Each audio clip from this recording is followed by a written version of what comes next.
পৌর নিগমের উদ্যোগে আগরতলা শহরবাসীর সুবিধার জন্য আগরতলা শহরের বিভিন্ন জায়গায় পাবলিক শৌচালয় তৈরি করা হচ্ছে। বৃহস্পতিবার রাধানগরে এরকম দুটি এবং রাধানগর কাঁঠালতলীতে একটি শৌচালয় জনগণের উদ্দেশ্যে উদ্বোধন করেন মেয়র দীপক মজুমদার।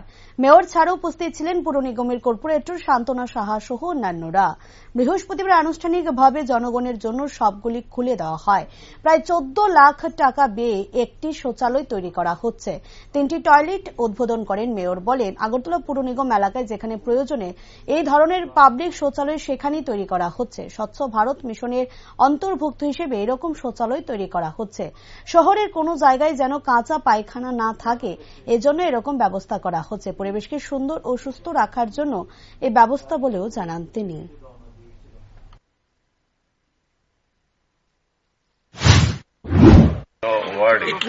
এবং বস্তি এলাকায় যেখানে প্রয়োজন আছে আমাদের কমিউনিটি টয়লেটের ব্যবস্থা করা হচ্ছে আগরতলা পৌর নিগম থেকে।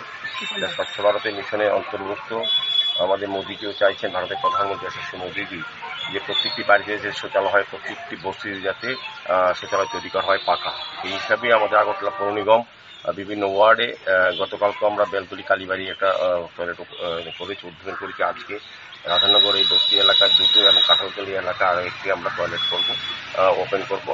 শারীরিকভাবে আমরা চাইছি আগরতলা শহরে কোনো জায়গাতে, কোনো বস্তি এলাকায় কোনো জায়গাতে যাতে কাঁচা পায়খানা বা কাঁচা কিছু টয়লেট না থাকে। সেই ব্যবস্থা, সেই পরিবেশকে সুন্দর রাখার জন্য, সুস্থ রাখার জন্য আমরা এই ব্যবস্থা গ্রহণ করেছি। আগামী দিনও আরো বিভিন্ন ওয়ার্ডে যেখান থেকে দাবি আসবে, আমরা শুধু বস্তি এলাকাবাসীদের জন্য নয়, আমরা আগরতলা শহর প্রাণ কেন্দ্রেও বিভিন্ন জায়গায় আমরা কমিউনিটি টয়লেট করছি, যেখানে মানুষের প্রাকৃতিক কাজ ব্যবহার করার জন্য এগুলি করা হচ্ছে। স্বাভাবিকভাবে আগরতলা পৌর নিগমে আরো বিভিন্ন জায়গায় হবে। কতজন পরিবার এখানে?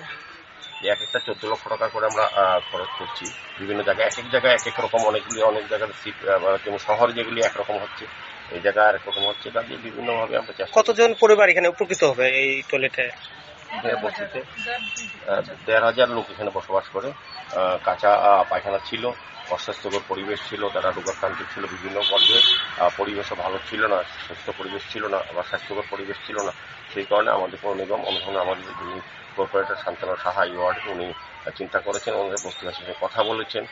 আজকে আনুষ্ঠানিকভাবে 3টি টয়লেট এই এলাকায় করা হচ্ছে ওনার ওয়ার্ডে, এবং বাকি যে কাঁচা টয়লেট পায়খানাগুলো সেগুলি আজকের থেকে ভেঙে দেওয়া হবে এবং পর্যায়ক্রমে যতগুলি প্রয়োজন ততগুলি করা হবে।